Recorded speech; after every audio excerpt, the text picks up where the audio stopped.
This is Daryl Evans with Kings Vision at LAKings.com with Kings insider John Rosen. Well, last night the Kings were able to defeat the St. Louis Blues 1-0 and get their first win of the series. Now trailing 2-1 with Game 4 tomorrow night at Staples Center.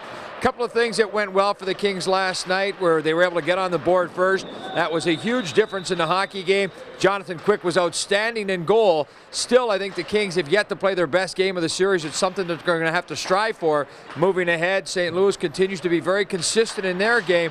I think the Kings in that game last night, a little bit more physicality, out hitting the St. Louis Blues 52-39 in the course of a game.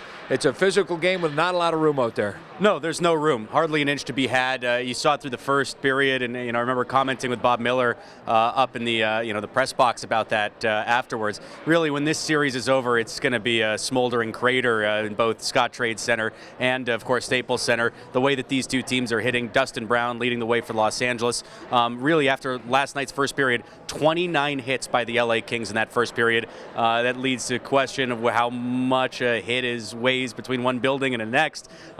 One person even on Twitter suggested that maybe the person who was counting the hits fell asleep on the button there. But really, we all know that this is a physical series. It's not going to let up being a physical series. And both teams are really coached to make sure that there's hardly any space for each team's good offensive depth to find any room. And when you find the opportunity to score goals so very difficult, that really magnifies the power plays. Kings had 4, as did the Blues in Game 3 of the series. Kings also had an opportunity with a 5-on-3 advantage, did not even get a shot on goal. Now, I think you have to give some credit to the Blues penalty killers. The last month of the season in April, they only gave up 3 goals and 38 opportunities, over 92% efficiency. That number has gone up in the postseason. They continue to do a really good job there. But this is where the Kings are looking for their top players, guys like Anze Kopitar, Jeff Carter. Those are areas where they excel. They need to step up in that department, at least give the Kings more of an opportunity to create more shots on goal. No doubt. And when you look at the fact that the Kings are down by only 1 game in this series, Anze Kopitar has 1 assist, Jeff Carter hasn't scored yet in this series, that could bode well for the Kings, being able to get back in this. Once those two guys find the score sheet, it's not like you're going to see a wide discrepancy in the goals scored in these games. It's still going to be close, tight games, but that would provide a huge boost should the Kings be able to get back and get the scoring from those two. Looking at the penalty killing, that's really kind of been a secondary story in this series. After the goaltending in the low-scoring games, the fact that the two teams have combined to be 21 of 23 on the penalty kill in this series. Even last night, St. Louis having the success on the kill. The Kings, as you mentioned, had that 5-on-3. The Kings were actually outshot 3-2 by the Blues when LA was on the power play. So not really too much of a surprise here. These are two very good defensive teams. These are two teams that finished second, that was St. Louis, and third, LA, in the league in shots against during the season. Really just doing what they've been doing best all year, limiting their opponents' chances, limiting shots on goal, not providing a whole lot of space on the ice. And one of the statistics that we've been looking at closely in this series is face-off winning percentage. And the Blues have dominated in that department, winning 60% of the draws in the first 2 games. Kings battled back last night. In the first period, they won 61% of the draws. That number fell off by the end of the game. It was the Blues ended up slightly on top, winning 51% of the face-offs. Kings have to battle for those 50-50 pucks a little bit harder, in particular the face-offs that are in the defensive zone. The Kings spent a lot of time in their own area just because they weren't able to control the puck and get it out to be able to relieve some of that pressure. And that's what you mentioned, too. They play in the LA zone in key situations late in games. Fortunately for the Kings, it didn't come to haunt them yesterday, but that's when you need your face-off men to be at their best, is when you're looking for that key win late in the game, whether you're on the penalty kill, on the power play, when you need to sustain pressure or alleviate it in your zone and the opponent's zone. Mike Richards has been the Kings' best face-off man thus far in this series. Still looking for a little bit more from players, as you mentioned, Anze Kopitar, Jarrett Stoll. Jeff Carter has gotten better in the face-off dot as the series has gone along. You look at LA, they were a top 5 team in the face-off statistic for much of the second half of the season. They got better as the season went along. LA and St. Louis. St. Louis was a middle-tier team towards the upper echelon of face-off teams. LA was among the best of the teams in the league. Certainly no San Jose Sharks. That's a team that's been the number 2 team 4 years running in the face-offs in the National Hockey League regular season. But LA certainly could stand to win a few more, and hopefully the law of averages for the Kings evens out for Game 4. And in Game 3 of the series, Daryl Sutter elected to dress 7 defensemen in that game. He put in Alec Martinez, who played the first game of the series. I thought he did a great job stepping in, give the Kings a little bit of speed, bringing the puck up the ice.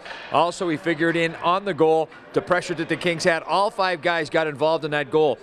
One area the Kings were looking to improve upon was to get to the net, and the result ended up being a goal. Again, a lot of guys crashing the net. The initial feed by Mike Richards, getting the puck to that crease area. Kyle Clifford causing all kinds of havoc in front of the net, and then everybody else jumping in. Slava Voinov eventually putting the puck in the net. How can the Kings find a way to do that on a more consistent basis? Well, what they're going to be looking to do, as you mentioned, getting those ugly goals, maybe 1 or 2 of those greasy goals as we talked about yesterday, guys in front of the net, as you mentioned. Something that, as you brought up as well, Alec Martinez, on his very first shift of the game, he jumped into the rush and created a 4-on-3 odd man scoring opportunity. He had several other opportunities where he picked his spot well. He did not look like a player who was playing in his first game in over a month. Alec Martinez, somebody that is able to kind of push the cadence of the game a little bit, make it that aggressive style of moving the puck up the ice quickly that Daryl Sutter likes. He was strong in his first game back. It also allowed some of the Kings' top 6 forwards to be able to jump back on that line with Colin Fraser and Kyle Clifford. They generated some more opportunities, saw some offensive zone time as well. The Kings continue to do that, continue to hopefully get some more performances from their top 6 forwards. They're going to be in all right position, hopefully for the Kings' sake, heading back to St. Louis for Game 5 on Wednesday. Well, you look at it from the Blues standpoint, they won the first 2 games of the series at home. They come into Staples Center, played a solid game, a 1-goal game. So they got to be feeling pretty good about their game. Kings, on the other hand, now they have a little bit of momentum in their favor. They get the first win of the series. Next game is going to be played at Staples Center tomorrow night. Important for the Kings to even the series up, going back to St. Louis. The Kings have to come out. I think they have to be a little bit better right off the get-go, not nearly as aggressive. Even though the statistics show they had 29 hits in the opening period, I don't think the flow of the game was as favorable for the Kings in that period. They need to get more shots on goal, set the tone, and I think that'll be a key to starting Game 2. Absolutely, and the statistics beginning to get back in the Kings' favor just a little bit. LA in a best-of-7 series that they trailed 2-1. They've won 5 of 14 series. That's better than what it was, trailing 2-0 obviously from a couple days ago. But LA with another good, gritty defensive performance, obviously another terrific performance by Jonathan Quick in net, which has just become the norm here in this series so far. They're going to be in all right position heading back to St. Louis. The biggest game of the series coming up. Again, it's always the biggest game of the series when you're at this point of the year. But Monday's game at Staples Center, LA looking to build off of its NHL best home record. And I think I said Game 2. I meant Game 2 at Staples Center. Game 4 of the series will be tomorrow night. And the Kings, again, trying to continue to do what they've done in an area where they've had all kind of success, and that is playing on home ice. We'll get back and give you the updates tomorrow, game day. For John Rosen, I'm Daryl Evans for Kings Vision at LAKings.com.